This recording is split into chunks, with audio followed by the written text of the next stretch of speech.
রাঙ্গামাটি শহরে কিশোর গ্যাং, মাদক ব্যবসা ও অনলাইন জুয়ার বিস্তার থেকে তরুণ সমাজকে রক্ষা করতে এক মানববন্ধন অনুষ্ঠিত হয়েছে। ডিসেম্বরের 7 তারিখ রবিবার দুপুরে জেলা প্রশাসকের কার্যালয়ের সামনে সচেতন রাঙ্গামাটিবাসীর উদ্যোগে আয়োজিত এই মানববন্ধনে বিভিন্ন শ্রেণী পেশার মানুষ, সামাজিক সংগঠন, শিক্ষার্থী, সাংবাদিক ও ব্যবসায়ী সহ নানান পেশার মানুষজন অংশগ্রহণ করে। মানববন্ধনে সভাপতিত্ব করেছেন রাঙ্গামাটি প্রেস ক্লাবের সভাপতি আনোয়ার আল হক। সঞ্চালনায় ছিলেন হিল সার্ভিসের দপ্তর সম্পাদক পারভেজ মোশাররফ হোসেন ও মাসুদ রানা রুবেল।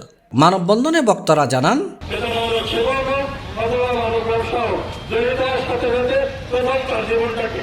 ধ্বংসের পথে ফেলে দিল এবং এক সময় তার জীবনটা ধ্বংস হয়ে যাবে। এটার থেকে রক্ষা করতে তারা বুঝতে পেরেছে, যদি যুব সমাজকে নষ্ট করা যায়, যদি ছাত্র সমাজকে নষ্ট করা যায়।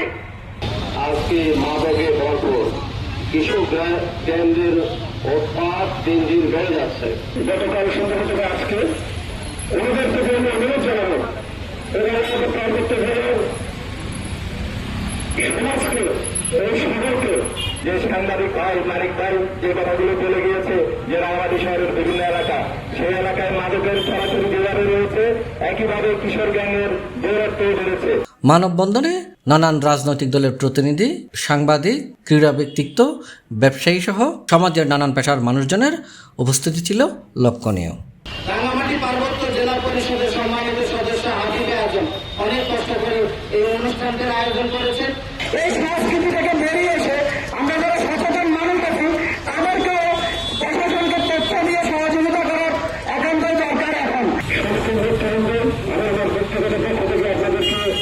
সেটা হচ্ছে মাদক মুক্ত পরিবেশ। কিছুদিন ধরে বা কয়েক মাস ধরে যেটা লক্ষ্য করছি, রাঙ্গামাটিতে মাদকের যে উপদ্রব তৈরি হয়েছে, যেটা মাদাচারাধীন উঠতেছে যারা এই কিশোর গ্যাং এবং মাদক মুক্ত করার জন্য আমরা সকলে ঐক্যবদ্ধভাবে কাজ করব।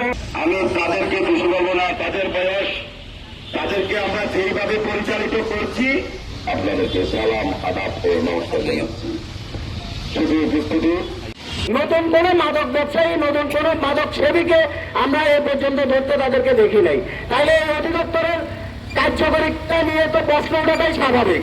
মানববন্ধন থেকে কিশোর গ্যাং দমন, ইয়াবা, আইস, গাঁজাসহ সব মাদক চক্র ধ্বংসের কঠোর ব্যবস্থা, তরুণদের জন্য খেলাধুলা, সাংস্কৃতিক কার্যক্রম ও সৃজনশীল সুযোগ বৃদ্ধি এবং স্কুল কলেজে নিয়মিত সচেতনতামূলক ক্যাম্পেইন পরিচালনার দাবি জানানো হয়। CTG post, Chittagong. ধন্যবাদ জানিয়ে আমি আমার বক্তব্য শেষ করছি। আল্লাহ হাফেজ।